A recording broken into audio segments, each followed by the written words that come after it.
One. Today's video is going to be a lot different and a lot longer than usual, but I'm really happy to be able to bring to you an in-depth, almost an hour-long interview with the one and only Clint Smith from Thunder Ranch. And just want to go ahead and make this quick caveat, this quick disclaimer, kind of a warning notice as far as language goes. Clint is a Marine. He served 2 tours of duty in Vietnam, wounded in Vietnam, and sometimes he uses language which may be more at home. Watch out, Kuma. Which may be more at home, maybe at Paris Island than it would be at your church. So there's going to be some PG-13 language on here. So just letting you know, if that bothers you, you've been warned. But I think what Clint's got to say is important enough. So anyway, let's take it away with Clint Smith.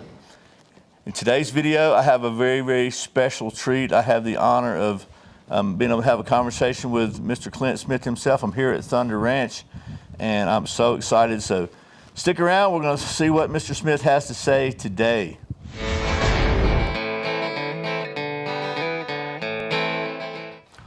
Welcome back to Survival on Purpose, your home for trustworthy information and gear reviews related to camping, survival, and general preparedness, and sometimes, every now and then, a special treat like today. So I'm here with Clint Smith. We're here at Thunder Ranch, and Clint and his wife Heidi have been so gracious, good hosts to host us and take good care of us. Clint, thank you so very much. No problem. So very much, no brother, problem. for taking the time. Yeah, it's awesome to be able to help. But I would qualify this early on. What people are about to hear are my opinions, not yours. Okay. Well. And you know what I'm saying? It's not a disclaimer per se, but a lot of times people go like, "Well, he said." Well, you don't have to buy off on everything I say. You know, it's just like. I guarantee you, most people watching care way more about your opinions than mine. Yeah, but you know what I'm saying though. A lot of times people go like, "Well, I disagree. That happens." Okay, but there's more than 2 of us in the room. You know, so it doesn't always get it that way. So, but it's been our pleasure to have you, okay? And we look forward to next 4 days. It'll be really good. We're James Yeager from Tactical Response and myself are team teaching classes, which is good. And then you get to be here and see it kind of happen. So it's awesome. So I'm so excited. Yeah. I'm giddy. Yeah. So we were talking earlier about a lot of different things.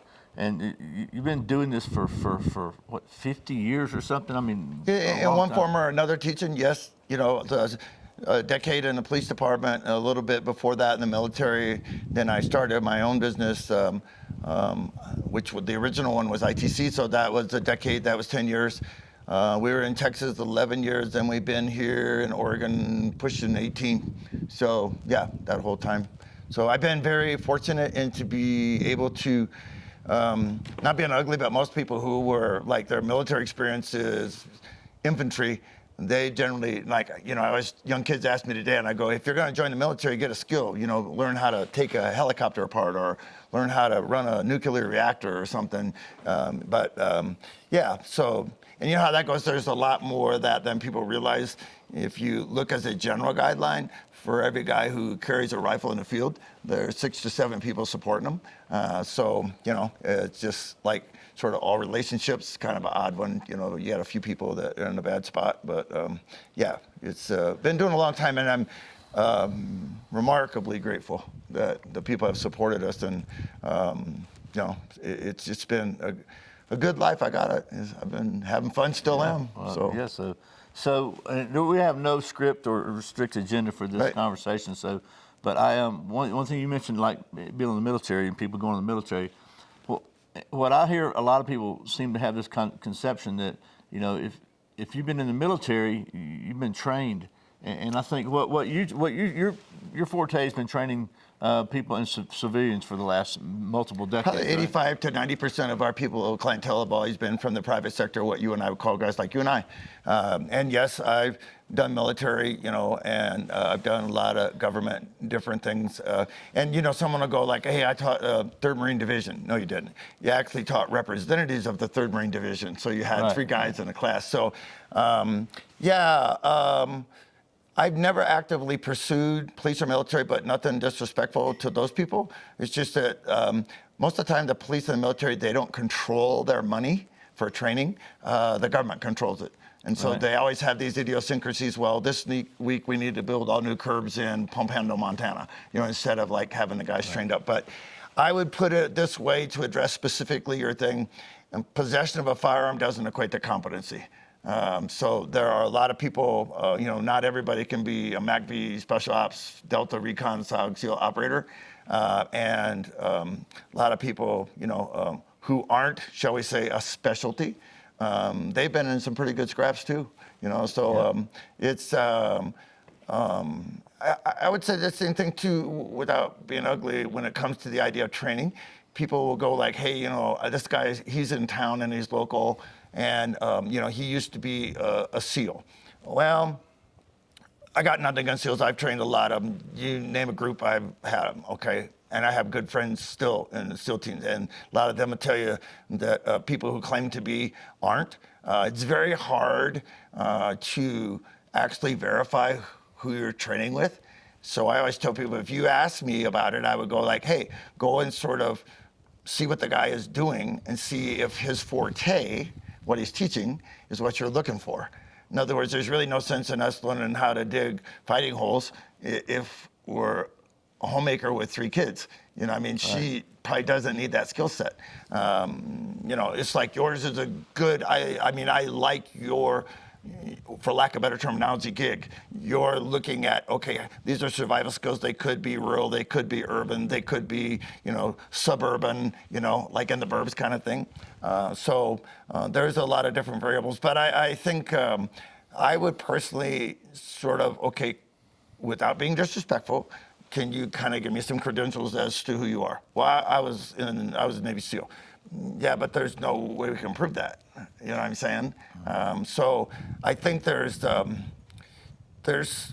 some foolishness, and just because a guy, for example, was a ranger doesn't mean they can teach what you're looking for. Right. So I try to go to people that address the skills that you want. And what most people fail to grasp is the skill that you're really looking for is a skill of the mindset, number one, right, and the ability to use the tools in a fighting scenario. Because most of the people who, like a husband and wife, they're raising 3 kids, they both are working, you know, they're not most of the time interested in like 3-gun competition. So if you said to me, well, do you not, no, I didn't say I didn't like it. I said most people are not gonna do that, okay? So if you wanted to do strictly competition, then I would go take a class from like Robbie Latham. I mean, he's a 25 freaking time some world champion something thing, you know what I'm saying? Right. So that guy is filling, so here's the drill. I need orthopedic surgery, but I go to a nerve doctor. Might be where you'd start at, because you'd want to know what was wrong with you from that sense. Right. But it's like going to a dentist when I need a new knee. You know what I'm saying?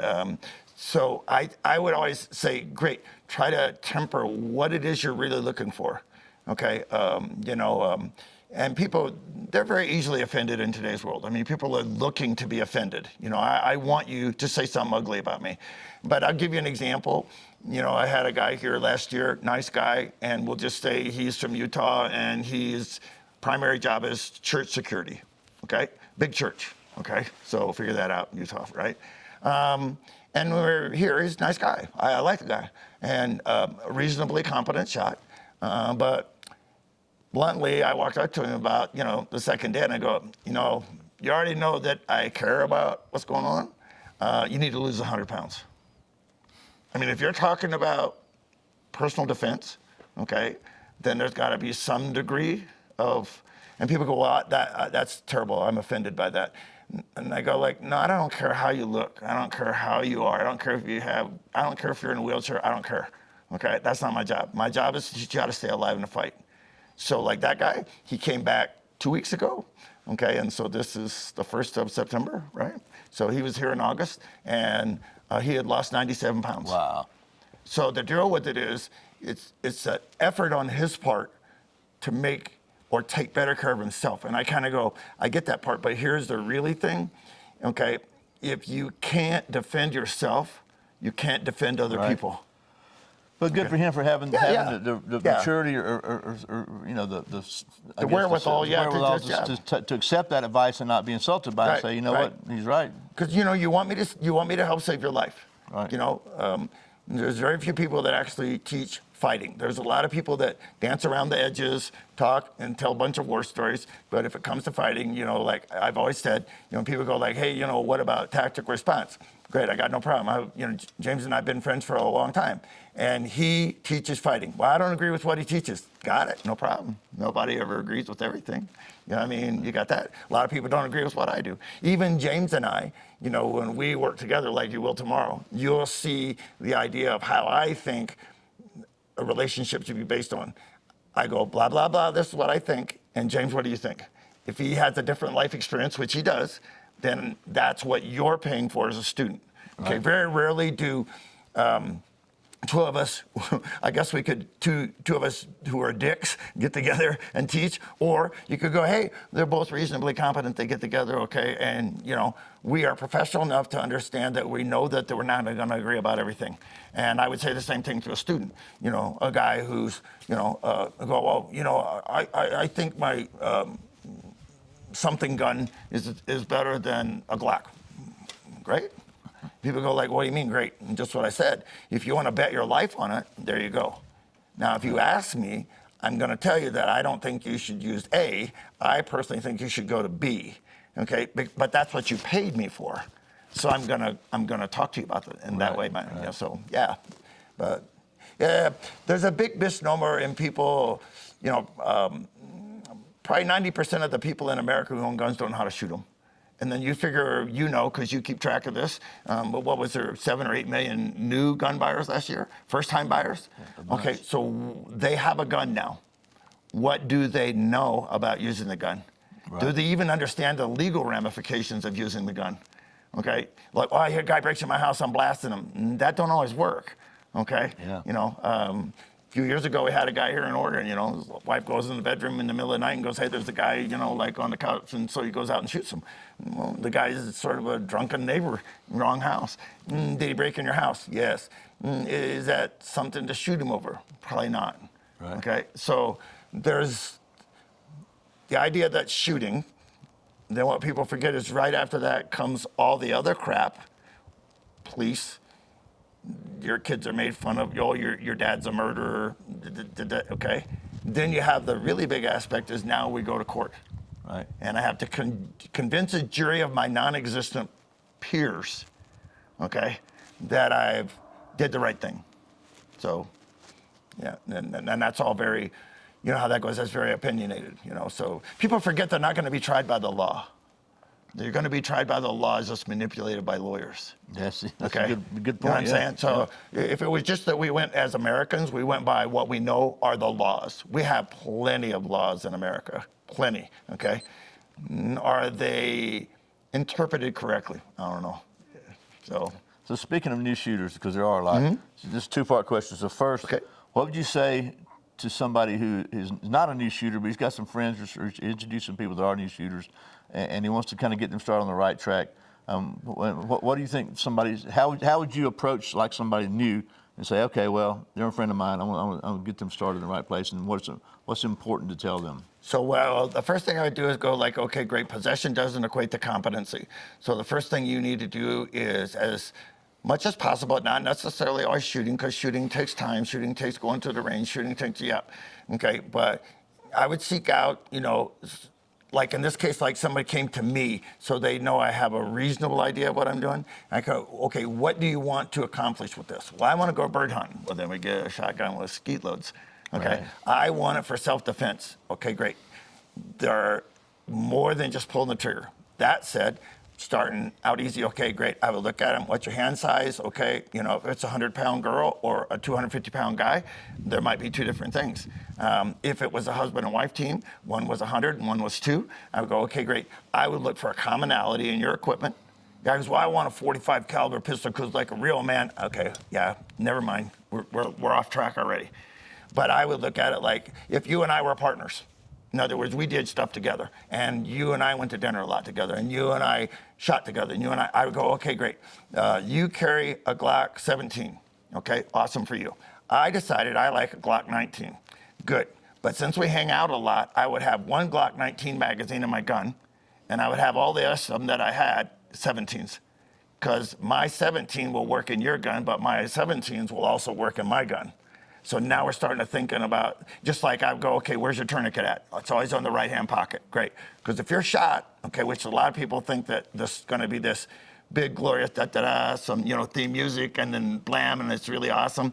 Here's a thought. All this stuff that you thought about, did you ever think about one shot being fired, looking back down the hallway and see one of your family members laying on the ground with a sucking chest wound, or even worse, a gunshot to the leg? Now we got squirting femoral artery. Okay, the bad guy's not going to give you time out, okay, for you to go put that tourniquet. But you and I being partners, I would know that you always had one on your right-hand side. I would take your tourniquet out and use it on you. And if you were so unlucky as to get shot twice, I would use one, yours, on you, and I would use mine on you. But I'd like to save mine for me if I could. You know what I'm saying? Just in case. Because apparently, he's either lucky or good, because one of us is laying on the floor bleeding. So, yeah. So that brings up another, I guess, just like I said, we're just we're flowing here. So what do you think is the minimum of the minimum you should carry on your person to be prepared? You need to listen to this. Okay, so if you ask me, I would say a gun, okay, that you can shoot reasonably, repeatedly. I didn't say fast, I said reasonably. In other words, 9mm versus 44 full house magnums, okay, right, as an example. So I'd rather have you beside me with a 9 hitting everything you were shooting at than this guy next to me with a 44 mag missing everything but ruining our hearing. You know what I'm saying? Yep. So I would carry a gun. I personally would always carry spare ammunition. I would personally like to have at least 2, and I usually carry 3. And I don't carry them for the reason other people do. I don't carry them because I can shoot more. Can I shoot more? Yes. I carry them in case there's a mechanical failure. A base plate comes off. I caught it on a door frame. There's everything that can go wrong in a fight will. So I would carry the gun. I would carry spare ammo. And the biggest component here is it's awesome to have a good gun. It's awesome to have spare ammo. But if you have it in a shitty platform, like a crappy belt and a crappy holster and a crappy mag pouch, then you might as well take the gun and chuck it out the window. So it's got to be a good platform. And I think that is a platform. A gun, okay, spare ammo, a good holster appropriate to the gun that fits the gun. And I'm not a big proponent of nylon. I understand Kydex, but it's very hard to reverse a Kydex holster, like in the case I got shot, now I need to use the other hand. Because see, if I knew what your fight was going to be, then I would just gear that and we would kick their ass. Right. We don't know. So I got to anticipate, hey, the first round out of that gun may be from the bad guy, now it's through my right elbow. Okay, so there. Who, what, why, when, and where you might consider a bug, a backup gun, like an ankle gun, because a lot of people spend a lot of time in cars, and it's very hard to get a gun out of a belt holster, which is where most people should carry it, okay? So maybe we'll just say for purpose of discussion, an ankle gun, okay? Especially at my age, I'm older, chances are if there's a fight, I'm gonna be on the ground, and anybody watching this, if you've ever been in a fight, from childhood, playground forward, if you've ever been in a fight, generally most people who've been in a fight been on the ground. So if I'm on the ground, I need to be able to get access to the gun. So we got now a gun, we got spare ammo, we got a solid platform. I would always have something with an edge on it. And it isn't, I don't need a Crocodile Dundee knife. I just need something. And then based on, again, not crossing the legal limitations. Here in Oregon, we can have basically what are called auto knives, which in my day as a cop, we called switchblades. Right. Okay, you can push a button, it opens. That's cool because that way with either hand, you can open it even if you were injured. So a knife, I would always carry a light.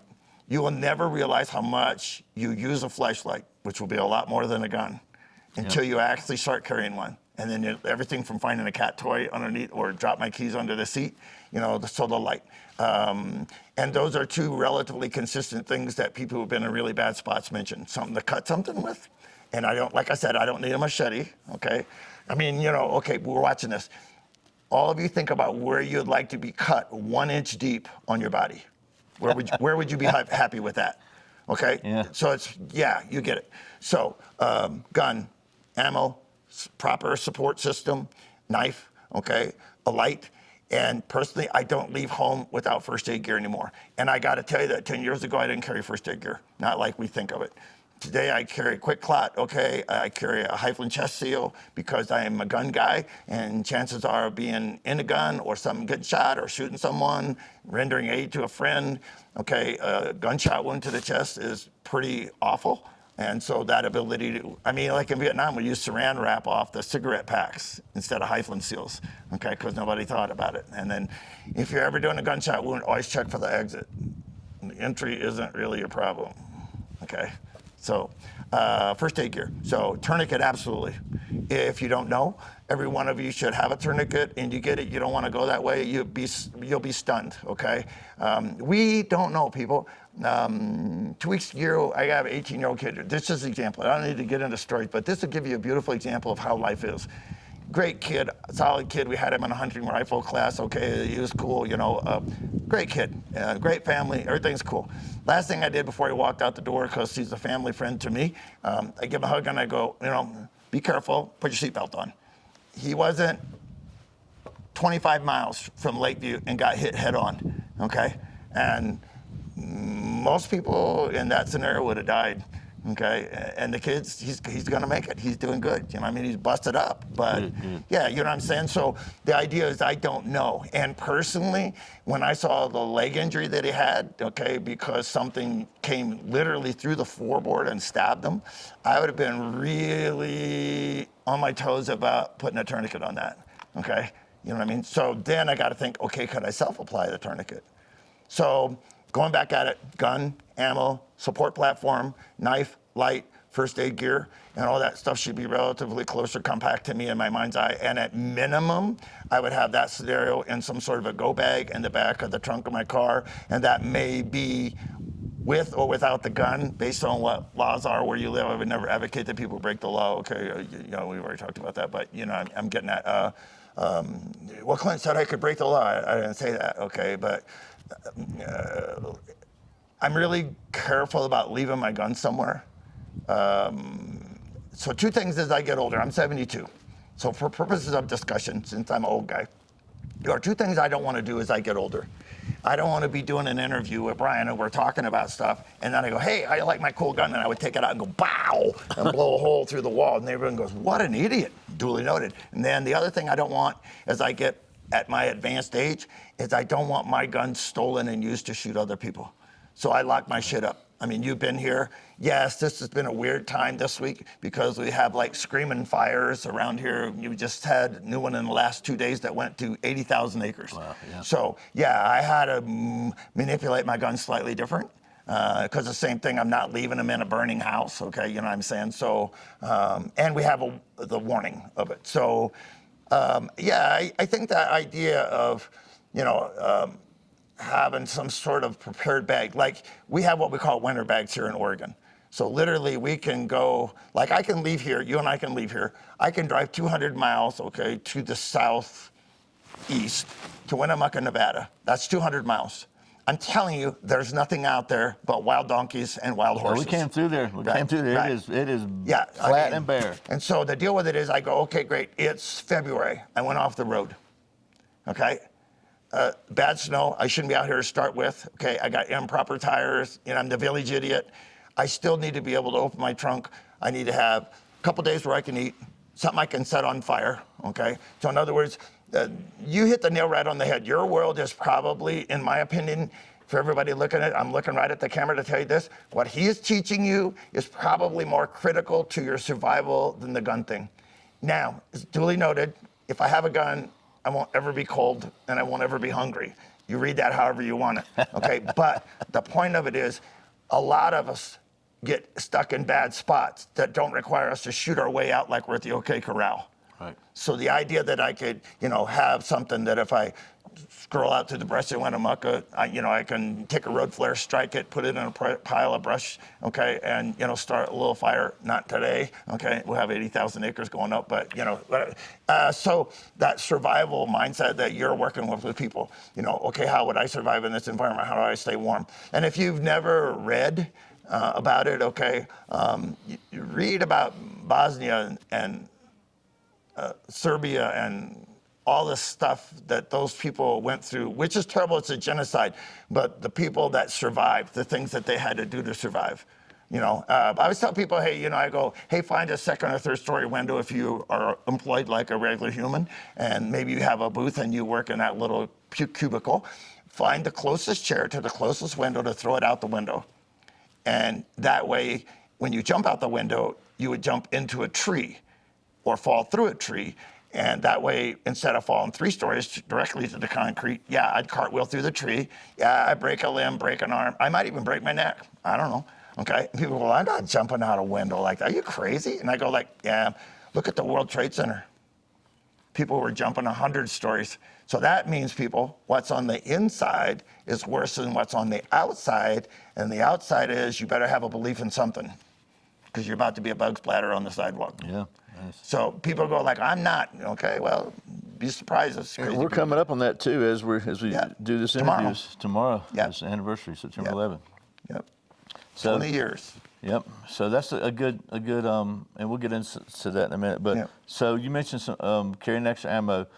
My top video right now is about 3 concealed carry mistakes that'll get you killed. And one of those mistakes was not carrying extra magazines. The second one, in my opinion, is carrying with an empty chamber. And the third one was not getting training. So the one I get the most pushback about from people is carrying with an empty chamber. There's so many people that, and what I said in the video is, look, that means you have a lack of confidence comes from a lack of competence. Right. And so people think if you call them incompetent, that's an insult, but that just means that they're not competent in a certain area. I'm a totally incompetent brain surgeon. Right. So what do you think about the empty chamber? What's the deal with it is like the only ones that I know of right off the top of my head who just like that's what they do. Okay, were the Israelis. The Israelis, they teach basically, they have a technique where they draw the gun, typically a Browning high power, or historically it was, and they would cycle the gun to take it into a fight. Remember that a handgun is a reactionary tool. It's not a good gun to fight with people. It's a tool of convenience, not a tool of effectiveness. 80% of all people shot, including multiple times by handguns, survive. I don't know that you're gonna have time to get the gun out and cycle it.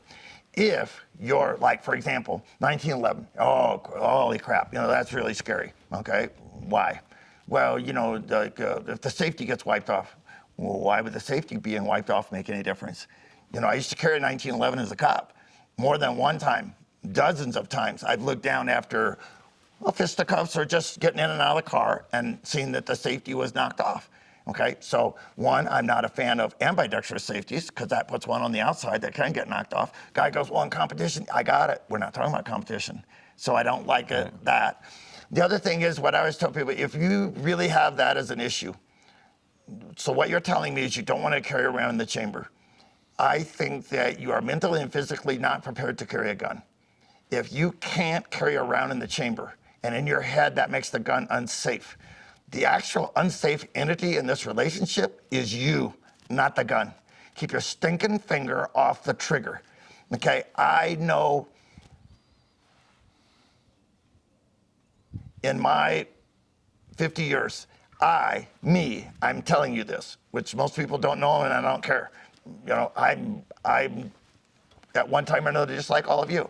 I dropped a 1911. I had also my neck in a neck brace and a halo at the time. And it fell straight down and landed on the muzzle and went off. To this day, I do not know where the bullet went.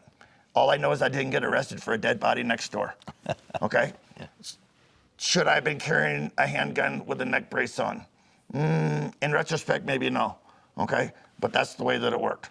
Okay? So I tell people, okay, if you really got it and it's bad in your head and you can't, oh man, this is really, get a wicker basket, fill it full of magazines, Better Homes and Gardens, okay, not pistol magazines, Better Homes and Gardens, point the damn gun at it, load it with a round in the chamber, put a full magazine in, put the gun in your proper holster, and carry it around your house. I'm pretty sure you won't be attacked in your home, but I'm also pretty sure that's where a lot of attacks take place, okay? So like one of my standard gigs is set your clock, iPhone, 8:41 p.m. next Thursday. When it goes off, someone just kicked in your front door. What do you have to do to save your life? Okay, so that would be as an example. But the idea, carry the gun and start getting acclimated to it so that when you take it out into the public, you're more comfortable with it. And I agree with you that this idea that I'm not competent with the gun gives me a lack of self-confidence. People, if you're carrying a gun and you have a lack of self-confidence, I didn't say you're a cocky prick. I said maybe you shouldn't be carrying a gun. Okay? Right. So you need to put a set of big girl panties on, or appropriate to your gender, okay? And you need to figure out, start doing this, okay? You gotta start doing this. I do not know of a gun going off in a holster that was a proper fitting holster and everything was done right. And by that I mean, in the old days, in the late 70s, what people don't realize is actually until the 80s, in the mid 80s, it was still a revolver world, okay? Only a few people carried auto pistols. It's still revolvers. And I've seen more negligent discharges with revolvers than I ever have auto pistols. And in the old days, when the trigger guards weren't covered, like in Jordan style holsters, people would literally put their finger on the trigger and lift the gun out of the holster. And that'll do it. Yeah, that'll do it. Because people go like, well, it's 15-pound double action trigger pull. 15 pounds is nothing in a fight. Okay? Oh, yeah, I bet. You get the crap scared out of you and you grab a hold of something, and you already all know about sympathetic hand movements and all that kind of stuff. Okay, so kind of get that going. But I would say put the thing on and carry it around the house so you were in the zone that was reasonably comfortable to you. In other words, I'm okay here. And then get acclimated to it that way. But you're going to load and unload the gun more than you're ever going to use it in a fight. So that's the reason for the wicker basket. Because if something goes wrong, what could go wrong? I have no idea. You tell me. Why do they keep going off? Yeah. Okay. Well, it went off by itself. They don't go off by themselves. I'm sorry. Okay. You can talk all the bullshit you want. Joe was cleaning his unloaded gun and it went off. Then it wasn't unloaded. Right. Okay. So, kind of give you an idea that. But I think in my mind's eye, if you just ask me, you walk up and go, hey, I'm really having a hard time. Great. Load the gun in a safe place. Put the gun on. Don't mess with it. Carry it around. Get used to it being there. Get used to the fact that it's loaded and it's there. And if I was looked down, like in a case of a mechanical safety in 1911, then I would put the safety on. And if it was a decocking gun, okay, when people go, it's got a decocker, that's a safety. No, it's a decocker. The hammer is moving towards the firing pin. I would personally keep my finger off the trigger, get it out next to my wicker basket, point it there, and decock the gun. Okay? Well, I don't know if anyone, I don't know either, but do you want to be the guy that finds out? Why not? What err on the side of safety? Because I don't want an errant round going through your house, killing one of your kids or grandkids. Right. Yeah. So, and this may be kind of a loaded question, because you've been a firearms trainer and teacher for decades, but how important do you think that is? Because I have so many other comments that goes, well, I was in the military and so I got trained. And I think I've heard you with Jack Carr talk about your handgun training and when you got ready to deploy to Vietnam. Yeah. And it wasn't very extensive, was it? No, shoot 7 rounds and get out of here, private. Yeah. That was basically, you walked up, they slapped it in your hand, you pulled the trigger, and that was it. The only people who really have expert badges and stuff are people who, basically, either been in a long time or their specialty is the fact that they need the gun for that. Because, in the military, the only people who generally carry handguns are officers, okay, and or crew serve weapons, usually machine gunners. I used an M79 grenade launcher. I was issued in 1911. I could have not, probably in Vietnam, bluntly, I probably couldn't have shot my way out of a phone booth with it, okay? I mean, I was in from 67 to 70. I didn't really learn about shooting revolvers until over an osmosis through the mid and late 70s, where I started to shoot. Okay, great, I got it. Now I understand what's going on, okay? And, it's important to carry the round in the chamber because this is a reactionary tool. It's not an effective tool anyways. So now I'm on the ground trying to get the gun out and put a round in the chamber while I'm getting my butt handed to me, okay? You need to be able to get the gun out and go to work now. And I didn't say fast. Actually, that's my version of a 4-letter word. You don't need to do anything fast in training. And as you mentioned, and we've talked about since you and I've discussed it, I personally strongly advocate that every person who's considering carrying a gun, I think they should consider getting a blue gun, a blue plastic gun, non-firing gun. And you've got me. The slide doesn't slide, the trigger doesn't trigger, I got all that. But the idea of being able to draw the gun, you all have an iPhone, set it up, do 5, 6, 7 draws, play it back, and watch yourself draw with your finger on the trigger, point the gun at the ground with your finger on the trigger, you know what I'm saying? So, you know, in our world we use, and there are a lot of complicated things, and there's more to it than this, but this is one small segment. I use on, off, off, on target, on trigger. If I'm on the target and on the trigger, okay, the safety's off and I plan on shooting. The only variable in that next split second is what that guy does, and girl, person, that thing, whatever, okay? Right. That's the only variable. If they come forward with the knife and I'm in fear of my life and I can document that in court verbally, then I go for it. If I come off the target, I come off the trigger. So on, off, on target, on trigger. Yep. Doesn't mean you're gonna shoot, it means you're ready to shoot, okay? And most of your people have known, because you've probably been working with them as far as this visually, if like on a Glock, there is a physical movement, which historically is called slack. And then it gets to a point where it gets firm.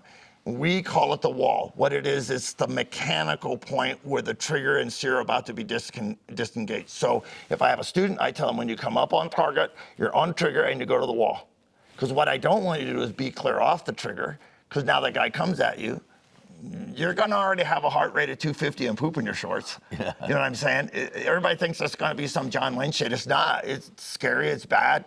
You know, everybody think, oh, I got this. I don't know, man. I think there's a lot of people that thought they had it, they got killed. Yeah. Okay? And I didn't say they weren't a nice person, you know, came from a great family.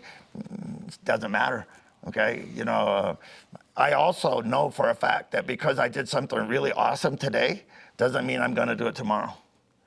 Now, if I've done it 2 or 3 or 8 or 10 times, it still doesn't make it any less scary. It's just that now I've learned to control a lot of what's going on. In other words, the space between my ears now is no longer a problem for me. Okay, so. And that's something I think you stressed this. I know James Yeager stresses it in tactical response, that it's kind of like an order of importance. You got mindset, tactics, skills, and gear. Right. And so many people want to flip that around. And like, if I could say something, and I need people to take this exactly right, because a lot of people, you might get pushback on this, but there was recently a deal where a bad guy, and we'll say it was in the middle of the country, you pick what state you want, okay? The bad guy got out of the car, took a rifle, and killed a police officer, a uniformed police officer. Okay, so there was what you and I would call a good Samaritan, nice guy. He sees it, and he does what I think is a good thing. So he has personal awareness. That's important, personal awareness. Mm-hmm. What the hell just happened? That guy just killed the uniformed cop. Oh, crap. So now I need to do something about that. So I take out my gun and I shoot the bad guy. So far, so good. Personal awareness, cop's dead, bad guy's there, looks like the guy might shoot other people, I shot him. Now we make a mistake. I go forward to where the guy is on the ground and pick the rifle up. Now here's the thought for you, without being a dick. If you're a responding officer to a shots fired, officer needs assistance, that's probably one of the scariest police calls you can get. And when you pull up at the scene, you see a guy standing over a body, laying in a puddle of blood, holding a rifle in his hand. What would you do as a policeman? You would shoot him. Yep. And that's exactly what happens. So people, from this standpoint, ours, personal awareness. Where are you? What's going on around you? But a lack of personal awareness will force you to use personal tactics. And you've heard people go like, well, I didn't think he was a bad guy. I don't know. What's a bad guy look like? Okay? You know, I don't know. And if you saw something that you didn't like, everyone watching this is relatively mature adult, I would assume, okay? When we were kids, we had to eat stuff we didn't like. Your parents go, eat that spinach, and you go, okay? We're adults. Don't do stuff you don't like. If you see something you don't like, don't do it. If you're walking out to your car at the mall, if you were very clever, okay, you looked underneath the car as you walked up to it, you put your hand on the trunk and lifted up on it as you walk by, didn't cost nothing. Look in the back seat before you get in. Well, I have a lot to do. I got to get home. Dinner's late. If you don't get home, it won't matter what dinner was. Yep. And then the other scenario, you see two guys leaning on your car, and I'm a 100-pound woman. So I go, yo, you bastards, get off my car. Okay, one approach. Maybe here's a different one. Go back inside the mall. Go, hey, there's two guys. I think they might be breaking into cars. You didn't say they were. You said they might be. When the little guy on the golf cart pulls up with a little yellow spinner light on top, if he says something and they beat his ass and steal the golf cart, you chose wisely, grasshopper. okay? In other words, what's 5 minutes? Okay, people go like, I got a short cut through town, but it's dangerous. And I go, don't go that way. And they go, oh, okay, but I have to. But I take my gun out of my holster and stick it underneath my leg so it's easier to get to. And I go, ever been in a car wreck? Where's everything on the seat go? Goes on the floorboard, leave the damn gun in the holster, find another way home, and quit being an idiot, okay? So, it's like everybody watching this. He's already told you this, but I'll say it again because I really firmly believe it. Every one of you should have a fire extinguisher set beside your bed. Statistically, you are more likely to burn alive in your home than ever be killed in a home invasion. I know nothing about shooting and less about fire, but if I wake up at 3 in the morning, okay, I want to be able to squirt this guy in the face with the red foam, beat the crap out of him with the red can. And the other thing, and I know that he deals with family units, got it. We are literally the most susceptible to problems when we're laying in bed asleep. If you wake up at 3 in the morning and you have a knife to your throat, you're screwed. Now, that said, I already know you can't lock the door. You have 2 kids, one's 1, one's 3, the baby's down the hall. I got all that, okay? That's why it's called lights, locks, alarm, where appropriate, and a dog. Of all the letters in the English language, why is dog and God reversed, okay? And I don't want an attack dog. You don't need an attack dog. I have 2 Jack Russells. They're crazier than hell, okay? And you're not going to sneak up on this house. You know you've been here for the last 3 days. Those things are just like, and they're just, they hear stuff 500 times better than me, smell stuff 400 times better than me, okay? And so, like, I'll go with what the dog says. And then my perfect response to that would be the dogs are all angry at 3 in the morning. I just nudge Heidi and have her go check that out. Okay, which brings up another thing. There's nothing better than sleeping beside someone every night who shoots as good, if not better than you. Yeah, that's right. So for all the guys watching this, don't give your wives your hand-me-down guns. You may bet your life on her and her gun. So just as a way of kind of going into that, we're sitting in here, and I look up on the wall, and there's like 2 gigantic elks and some sort of African beast that was huge, an eland. And I was like, man, what is that? And Heidi's like, that's an eland. I shot that.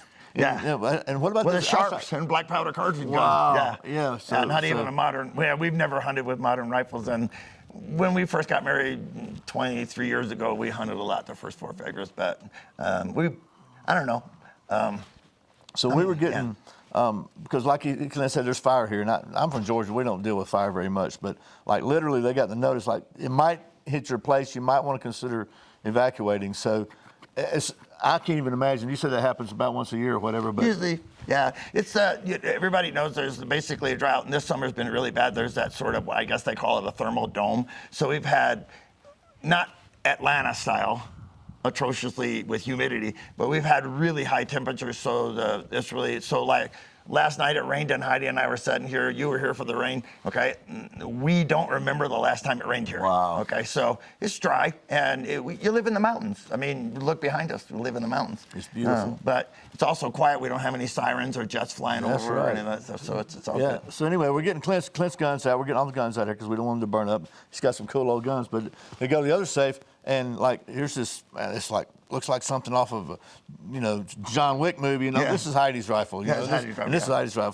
So she's the real deal. Yeah, and the deal with it is Heidi's really, really been helpful as far as having, I mean, it's her school. She's the president. I just am an employee. But she's very good with like getting people, for all the guys, well, my wife's really not sure. Okay, well, a couple things. Whoever's the least qualified to fight with the gun in the house will be the one who winds up with it. 2, for all the guys out here, you are smart enough to actually marry up to the person that you have. If you can get her to marry you, maybe you should get her a trinket, a bauble, or something. I just like whatever that rifle. There you go. Okay. Yeah. It's one of the very few things he's ever asked for. But my point is, this is a family commitment. Even if it's just you and your wife and you're older and the kids are gone, okay? Sometime or another, either the kids will come back or the grandkids will come back, okay? And, the deal with it is, it's awesome. I think people are great, but sometimes they get the wrong idea, okay? I don't care who you are as a human, you can't save other people unless you can save yourself. So we'll just put it in proper context now. If you're the woman in your family, Okay, I got it. You're doing diapers and washing laundry and doing dishes and washing. I got all that. Okay, but you cannot do a thing, okay, for your children unless you can protect yourself.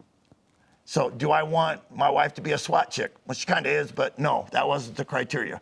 I'm sure your wife probably don't want to be a SWAT chick. I'm just saying. Maybe she might, I don't know. But the point of it is we don't, I don't want people to go like, oh yeah, I got to go to the gym and lift weights. Well, here's a thought. Don't eat shit bigger than your head and go for a walk once in a while.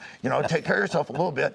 If we live long enough, we won't be strong, but we can always be smart. So the deal with this, take reasonably good care of yourself, okay? You already know bad shit. Jumping out of airplanes with bed sheets, going out in the ocean, that's pretty dumb, okay? The food chains, you know what I'm saying? So that said, I would go like, women generally love their kids. I go, I got it, okay? You have to remember that you can't do anything to protect the kids if you can't protect yourself. So you have to step up to at least that level that I can take care of myself, okay? And if I had kids, I would go like, which I do. I would go like, okay, great. As soon as they were capable, I'd teach them how to use a fire extinguisher.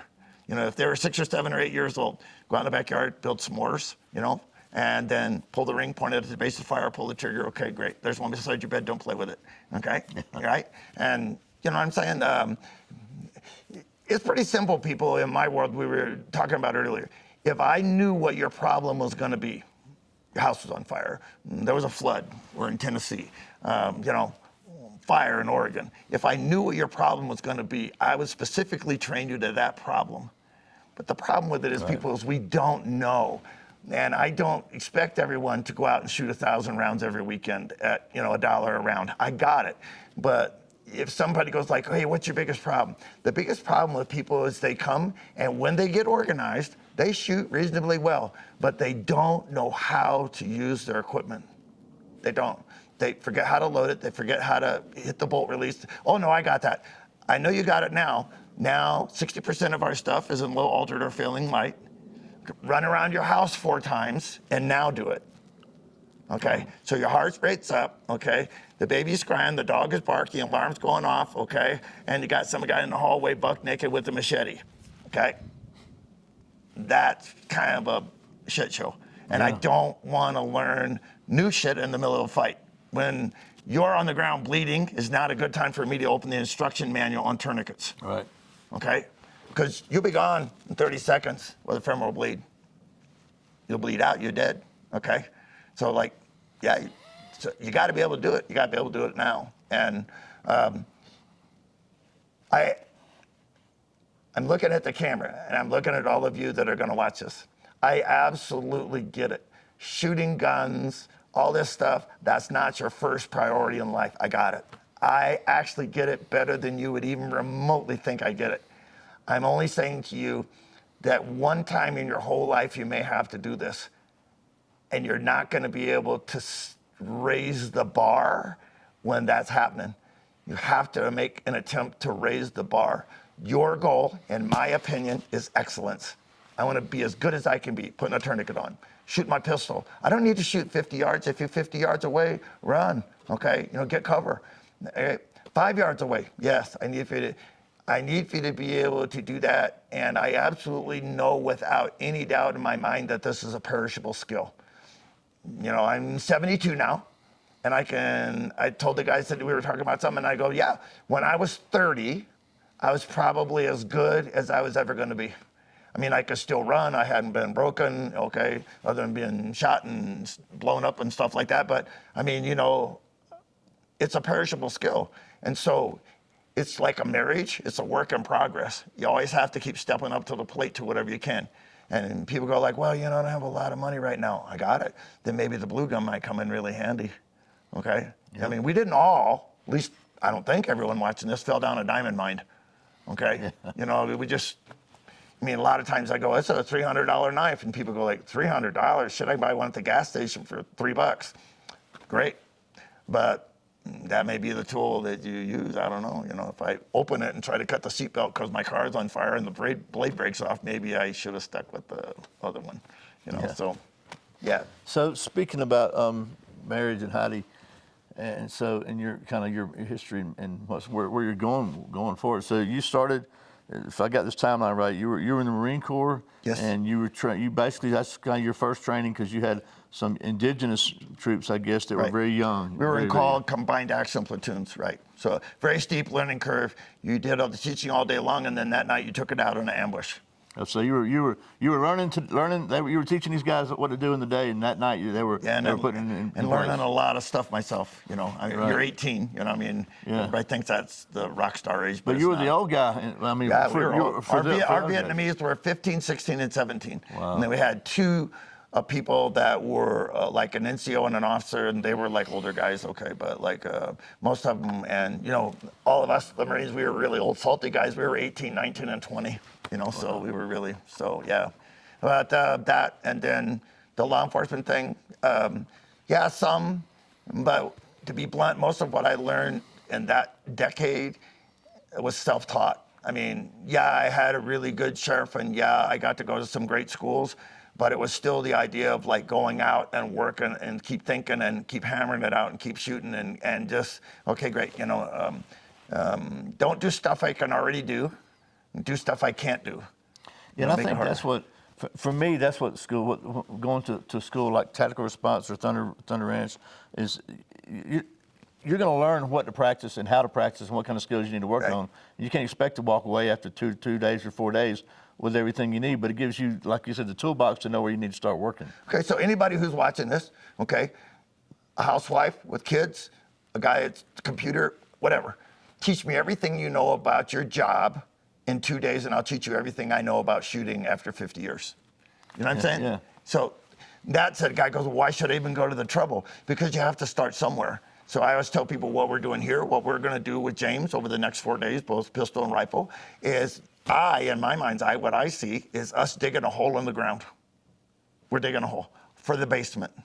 I need you to go home and build the house on top. That's a great analogy. You know, it really is. So I'm reasonably competent, but I'm not a mystic, you know, and like I said, I was better than I am now 40 years ago, weren't we all, right? You know what I'm saying? But you go, well, it's an insurmountable task. Well, here's the thought. You have to start somewhere. I mean, you just can't you know, you weren't really a total immersed gun guy, you know. Right. Like when's the first time you went to a formal school? I mean, other than like 5-6 years ago. Yeah. So and you know, you're not 80, but you're not 20. No, I'm 61. So. Yeah. So when you were 55-ish, you know, you went to your first school. I mean, like in the sense of, okay, I need to get somebody to help me. So where do you start? I don't know. I have a pretty broad spectrum of people, especially from the private sector. I'd say that the vast majority of my people are probably 35, maybe even 40 and older rather than younger. Because when you're younger, you generally don't have discretionary funds. I mean, you're raising families and buying houses and buying cars, where a lot of people, if a guy's like 55 or 60, you know, you didn't fall down a diamond mine, but hey, if I want to go do something that I want, okay, my wife wants to go on a cruise or whatever, more of that stuff on the ocean crap, you know. So, yeah. A lot of they go, hey, you know, and I don't know, you know, sometimes people try to manipulate it, you know. They'll go like, well, you know, like you're just getting a gun because you're old and you're scared. Well, here's a thought, okay? Yes, okay, and maybe I'm not scared. You know, like people always beat me up about that. They'll go like, hey, you know, like, and I go like, you know, about the school, you know, well, does it go up and down? And I go, no, it doesn't go up and down.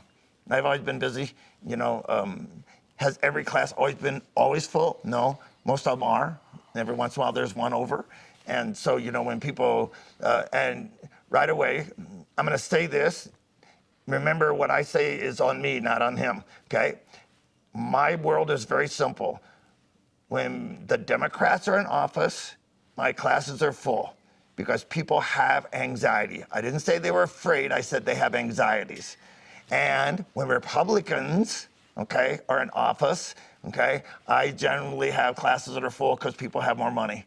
And this has been true since Jimmy Carter, because that's how long I've been doing it, okay? There you go. So, and people go like, well, you know, I don't care. You know, what are you? And I go, I think we should like do what maybe the founding fathers said, maybe. I firmly identify as an anti-democrat. Yeah. Well, you know, I'm saying I don't want to piss somebody off who normally would be like, hey, great, that's your bed, then sleep in it.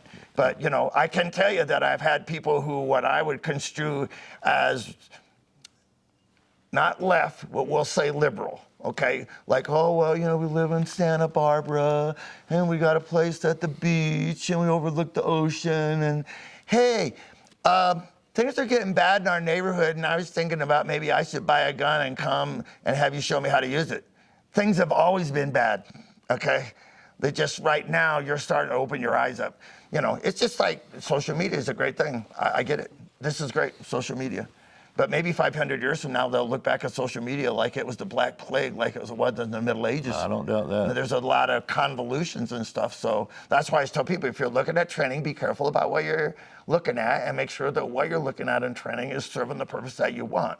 You know, I mean, you know, I think that what are you trying to get out of this? You know, I mean, if I wanted to do medical shit's really bad now because of COVID, but like there are programs that were called Stop the Bleed. That's a great program. You know, basic first aid. You know, if you're just sitting around with your thumb someplace it shouldn't be, and you're going, well, I don't have anything to do, go to EMT school.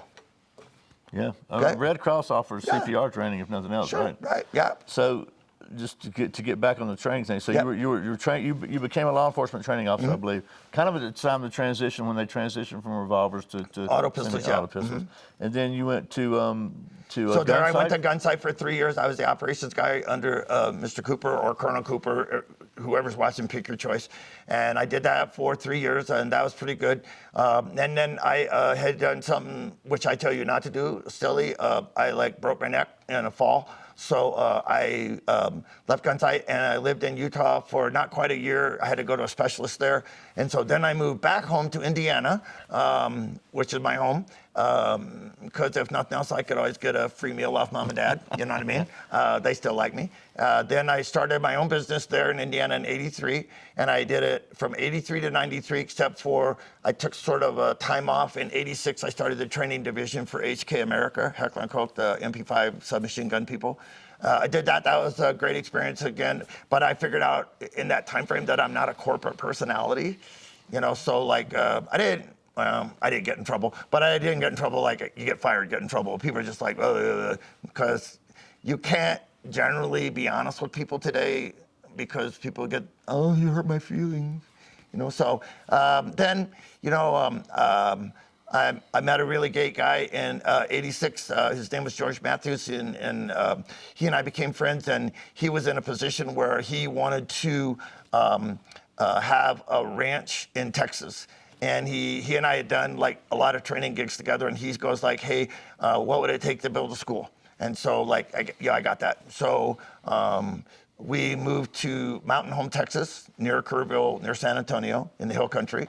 And Heidi and I stayed there for 11 years.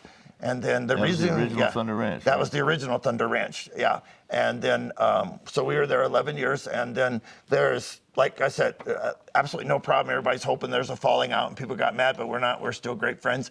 Heidi and I just wanted to move to Oregon, and people are like, oh, Oregon sucks, you know, Portland. I got it, okay. So like, a lot of people say Atlanta sucks too, okay. A lot of people say, be right. Yeah, and a lot of people say Austin sucks. So like, Portland's just on the I-5 corridor. There's two Oregons, that side and this side, okay? And so this side's cool, and to be honest with you, 18 years ago when I moved here, and still today, the gun laws are as good as they were in Texas. I mean, you know, you can have all the crap that you want to have that you'll fill out forms for.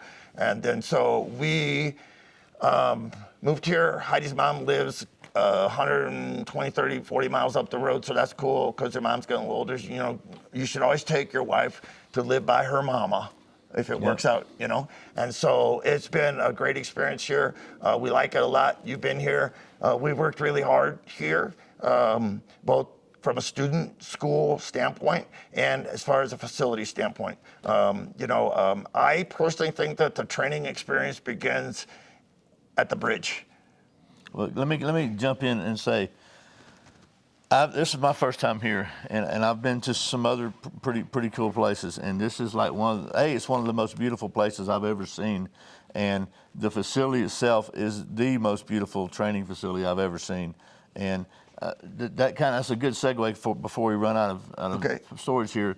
So you guys are making a big change in things, right. and you're basically, if I understand it correctly, correct me if I'm wrong, you're kind of you got the place up for sale. The physical land is for sale. Correct. For sale, and the goal is we're not trying to sell this to a doctor or a lawyer. They're trying to sell it to another training company if they want it. Yeah. To maintain the training, and you're gonna continue to be a part of that. But you're gonna kind of step back away from actually having to deal, because this place is freaking huge, and like I'm seriously, what I noticed here was the amount of labor it takes just to keep the roads straight. Yeah.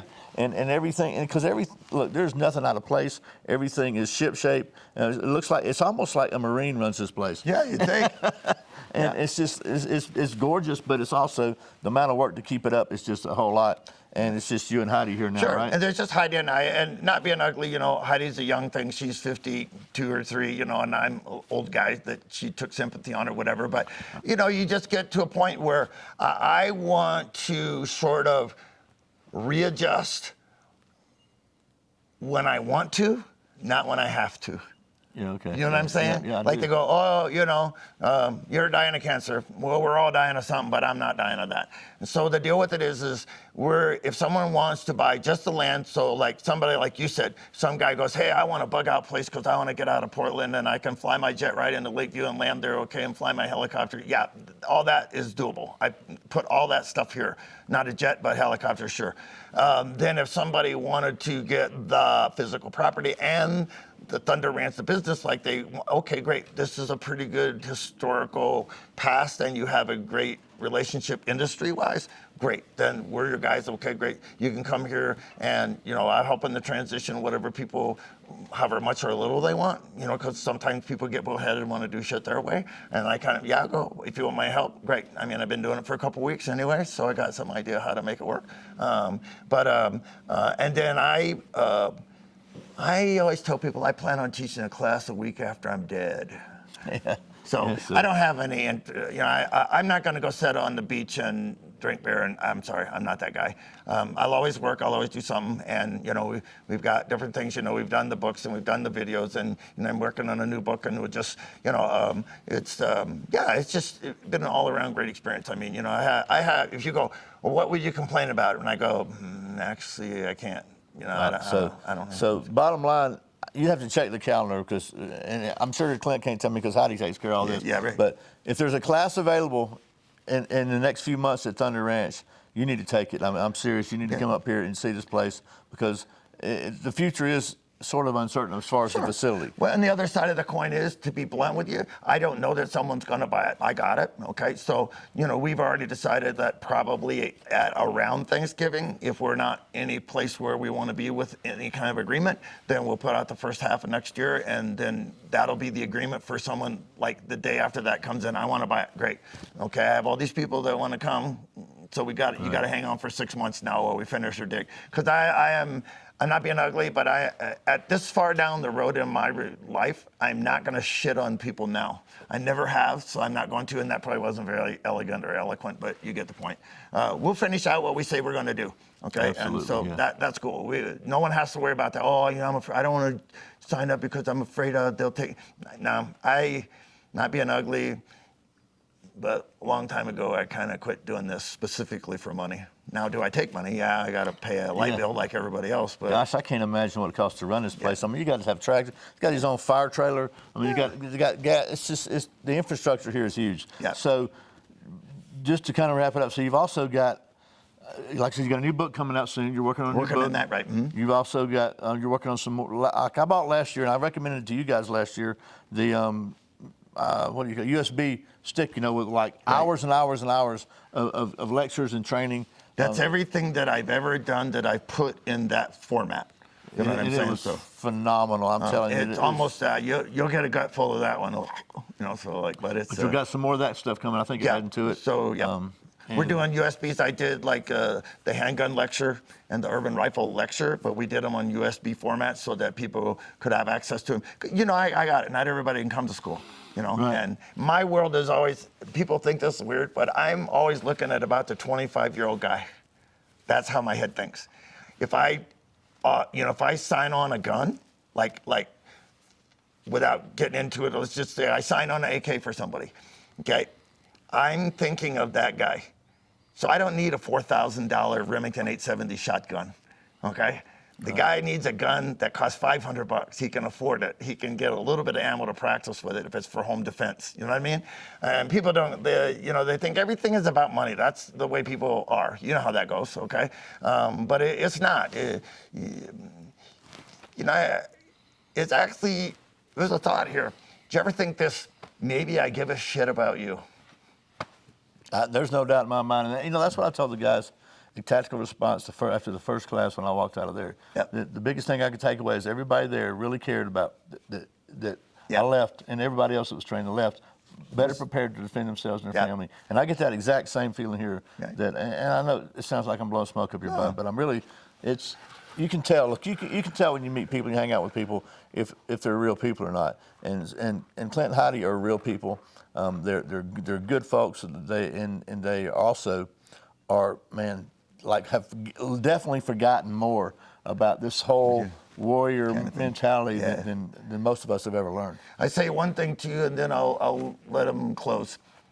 Always remember, people, you will never be subjected to the whims of other people as long as you own a gun. And if you own a gun and know how to use it, it's even better. There you go. So, well, it's getting late and we're about to run out of juice here, but I'm probably really dark on the camera. But if you can't see this, hopefully you can still hear it because it really is. It's worthwhile listening. We probably ran really long, but yeah, it's good. Thanks again, man. Thank you. I Thank you appreciate for it your a lot. hospitality, for keeping us here. If we can all do anything for you, y'all just like let us know. We'll help. I mean, you and them and all your viewers, we'd be glad to like. It's easy, you know. So I'm telling you, Thunder Ranch, check it out. You will not be disappointed. And they've got a YouTube channel now. I think James Jaeger convinced him to finally, get a I don't YouTube know. channel. So that's scary. You might have tuned in for Clintisms or whatever, but there's a lot of those on other channels. I thought we just had to sit down and have a normal, rational conversation. Yep. So, well, I appreciate y'all. Appreciate your time. Thank you. I appreciate it. Okay. And thanks. So anyway, remember, this is Brian. You're watching Survival on Purpose, and survival's not an accident. So be prepared.